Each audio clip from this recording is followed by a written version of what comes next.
табиғатпен қатар көңілдің де жаңаратын, жақсылыққа ұмтылатын шағы бұл наурыз. Бұл күні біз шаңырақтың берекесін, отбасының бірлігін ерекше ұлықтаймыз.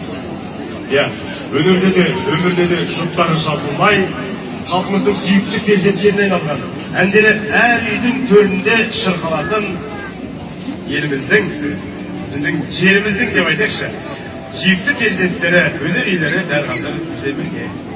Ерқанат сахна төріне қазақтың қос қанатындай болған, үлгі болып жүрген, жұптары жазылмаған, үйлесімді жұп, Тоқтар Серіков пен Бейбіт Сейдуалиеваны шақыруға рұқсат етіңіздер.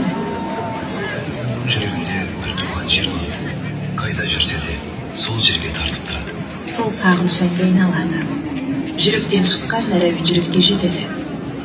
Ал бүгін сол ән арқылы кездесетін күн. Қарсы алыңыздар. Қошеметтеріңіз. Тоқтар Серіков және Бейбіт Сейдуалиева. Ассалаумағалейкум ардақты ағайын. Қымбатты туған ел, мереке құтты болсын, мейрам құтты болсын ардақты ағайын. Ұлы соң болсын. Бүгін біздің елімізге, жерімізге, төрімізге келіп атқан құт мерекеміз қайырлы болғай. Еліміз көркейе берсін, семейіміз күннен күнге жасара берсін. Осы еті басқарып отырған Берік Уәли мырзаға, жалпы халыққа шексіз рахметімді айтамын. Тамам болыңыздар, ақ болыңыздар ардақты ағайын. Әрқашан біздің жүрегімізде мәңгі сіздер сақталып тұрсыздар.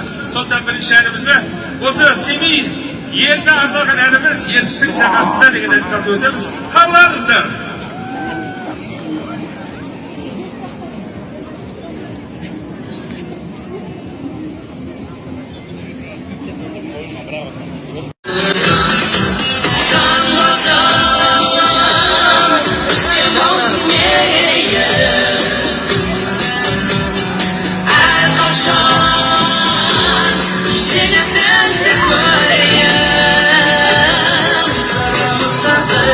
Say